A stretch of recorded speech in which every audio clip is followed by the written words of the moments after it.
Assalamualaikum sahabat, bagaimana keadaan kalian hari ini? Kami doakan semoga sehat selalu.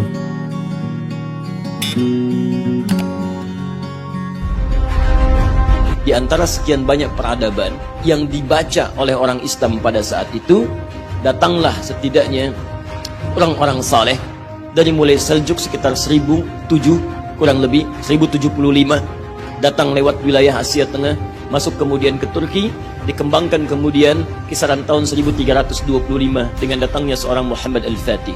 Perhatikan baik-baik, ini yang mau saya sampaikan. Terukir di hadis Nabi SAW kalimat yang sangat indah, Futihatil Konstantiniyah, Konstantinopel itu akan dibuka, Islam akan masuk ke dalamnya, nilai Islam akan tersebar, ditaklukkan Konstantinopel. Oleh siapa? Kata Nabi, oleh seorang panglima yang saleh, membawa pasukan-pasukan yang saleh. Lihat baik-baik ya, bagaimana cara sebagian sahabat membaca hadis. Ada sementara orang, kalau Nabi mengabarkan berita di masa depan, itu hanya bermimpi dan menunggu. Nanti akan datang, nanti akan datang. Dia bermimpi, dia menunggu, tapi dia tidak pernah bangun dari mimpinya. Sebagian orang, dia ingin terlibat menjadi bagian yang nyata dari mimpi itu. Maka dia bangun dari mimpinya, dia menjadi bagian di hadis itu. Dia lihat penggalan terakhirnya oleh seorang panglima, pemimpin yang saleh. Maka berusaha dia menjadi saleh sesuai dengan ukuran hadis itu. Dan pasukan-pasukan yang saleh. Maka di antara sekian banyak orang ada yang mencoba. Dari zaman sahabat mencoba, tidak berhasil. Zaman selanjutnya mencoba, kurang kekuatan. Pada masa Muhammad Al-Fatih, apa yang ia lakukan pertama kali? Ia mendekat kepada Allah Subhanahu wa ta'ala.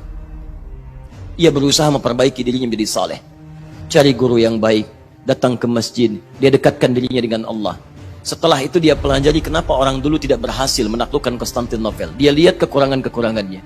Hebatnya, setelah itu dia kumpulkan pasukan, dia dekatkan pasukannya dengan Allah Subhanahu wa ta'ala, dan terjadilah kemudian ketetapan itu. Dibukalah oleh Muhammad Al-Fatih, terbuka semua itu. Yang ingin saya tutup, lihat baik-baik. Muhammad Al-Fatih belajar dari Nabi SAW. Bagaimana caranya bisa meninggalkan satu peradaban yang tetap ada fungsinya, manfaatnya ada, dan tidak meninggalkan puing. Dulu orang bangun istana, beliau membangun masjid. Silahkan cek, bukankah Nabi pertama hijrah ke Madinah apa yang dibangun? Masjid. Di jalan bangun Masjid Quba. Ke Madinah bangun Masjid Nabawi. Pertanyaan saya, Masjid Quba sampai sekarang masih ada? Ada, 15 abad. Masjid Nabawi masih ada? Masih. Perhatikan bedanya, bukan cuma masih, tapi sampai sekarang masih digunakan sebagai tempat salat. Masih digunakan sebagai tempat yang bermanfaat. Digunakan tempat yang penuh dengan keberkahan.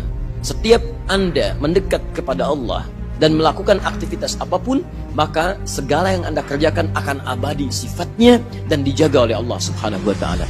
Maka beliau kemudian membangun masjid-masjid. Ada Blue Mosque dibangun, ada Grand Mosque dibangun, ada Green Mosque dibangun. Begitu Anda lihat masjid-masjid ini sampai sekarang masih ada. Ada Masjid Muhammad Isa Bey sampai sekarang.